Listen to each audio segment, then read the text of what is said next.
नमस्कार शेतकरी मित्रांनो, आपलं स्वागत आहे संदीप कृषी सेवा केंद्र या यूट्यूब चॅनलवर. जर आपण या चॅनलवर नवीन असाल तर ताबडतोब सबस्क्राईब करा आणि नवीन व्हिडिओ सर्वात आधी पाहण्यासाठी बेल आयकॉनला दाबायला विसरू नका.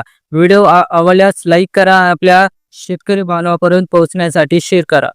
तर आज आपण विषय घेऊन आलेलो आहोत हवामान अंदाजाविषयक महाराष्ट्रातील सध्याची परिस्थिती अशी एक मित्रांनो की सध्या महाराष्ट्रभर पावसाळ्याचा शेवटचा टप्पा म्हणजे परतीचा पाऊस अनुभवायला मिळत आहे. परतीच्या पावसाची काही वैशिष्ट्ये अशी आहेत की ढगांचा जडपणा आणि विजांचा कडकडाट, मेघगर्जनेसह पाऊस, काही भागात अचानक वादळी वारे, ठिकठिकाणी स्थानिक पावसाची शक्यता आहे.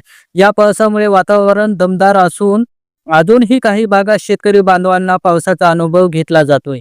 तर सह्याद्री व पश्चिम महाराष्ट्र याविषयी आपण थोडं जाणूया. सह्याद्रीच्या पर्वतरांगाच्या पूर्वेकडील भागात अजूनही पावसाचे वातावरण दिसते. पश्चिम महाराष्ट्रातील पुणे, सातारा, सांगली, कोल्हापूर या जिल्ह्यात ठिकठिकाणी हलका ते मध्यम पाऊस होत आहे. तसंच 23 ते 25 तारखेदरम्यान पश्चिम महाराष्ट्राच्या काही भागात स्थानिक पावसाचा जोर वाढण्याची शक्यता आहे. आता मराठवाड्यात विषयी आपण पाहूया. मराठवाडा हा नेहमीच पावसाच्या अस्थिरतेचा प्रदेश मानला जातो. यावर्षी ही पावसाने कधी जास्त तर कधी कमी प्रमाणात दाखवलं. ओल्या दुष्काळाचे स्वरूप अनेक ठिकाणी आहे. तसंच लातूर, बीड, धाराशिव, परभणी, नांदेड या जिल्ह्यामध्ये 27 ते 29 तारखेदरम्यान जोरदार ते अति जोरदार पावसाची शक्यता आहे. स्थानिक ढगफुटीची परिस्थिती ही नाकारता येत नाही. 23 व 24 तारखेला मराठवाड्याच्या काही भागात पाऊस कमी होईल, पण नंतर पुन्हा प्रभावी होईल.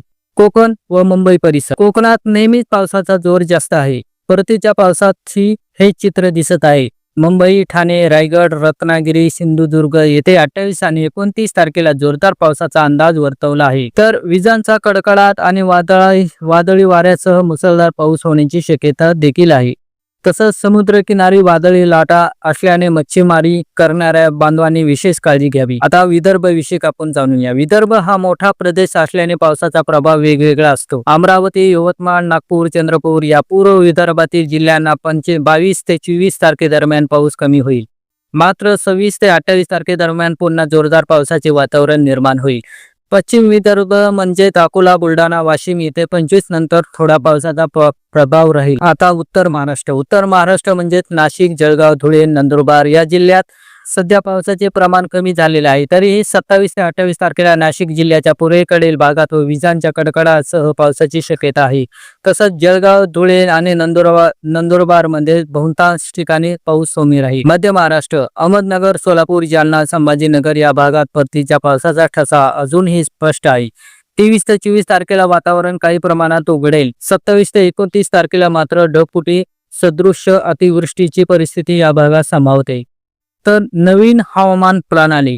मित्रांनो, बंगालच्या उपसागरातून नवीन कमी दाबाचे क्षेत्र तयार होण्याची चिन्ह दिसत आहेत. ही प्रणाली महाराष्ट्रावरून सरकल्यास पुन्हा एकदा जोरदार पाऊस आणि अतिवृष्टी शक्यता आहे. 27, 28, 29 या तारखा हवामानाच्या दृष्टीने अत्यंत महत्वाच्या ठरणार आहेत. या काळात संपूर्ण महाराष्ट्रात मोठ्या प्रमाणात पाऊस होण्याचा अंदाज आहे. सोलापूर, लातूर, बीड, धाराशिव जोरदार पाऊस व विजांचा कडकडाट. नाशिक, पुणे, सातारा मध्य ते जोरदार पाऊस. मुंबई, रायगड, ठाणे, पालघर मुसळधार पाऊस आणि समुद्रात खवळ.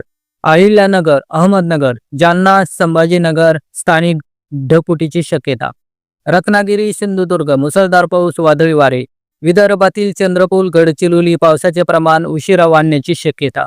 परतीच्या पावसाची गती. सामान्य परतीचा पाऊस सप्टेंबर अखेर किंवा ऑक्टोबरच्या सुरुवातीला उघडतो, परंतु यंदा कमी दाबाच्या प्रणालीमुळे परतीचा प्रवास संथ आहे. यामुळे महाराष्ट्रात ऑक्टोबरच्या पहिल्या आठवड्यापर्यंत पावसाची शक्यता कायम राहील. शेतकऱ्यांसाठी एक सूचना. सोयाबीन, कापूस, उडीद, मूग या पिकांची कापणी करताना हवामानाचा अंदाज लक्षात घ्या. ढगाळ वातावरण आणि विजांचा कडकडाट असल्यास शेतात जास्त वेळ थांबवू नका. पशुधनाला पावसापासून सुरक्षित ठेवा. शेतातील पाणी योग्य मार्गाने बाहेर जाण्याची सोय करा. तर आता थोडक्यात आपण एक सारांश पाहूया. महाराष्ट्रात अजूनही परतीचा पाऊस दमदार आहे. 27 ते 29 तारखा अतिवृष्टीच्या दृष्टीने महत्वाच्या आहेत.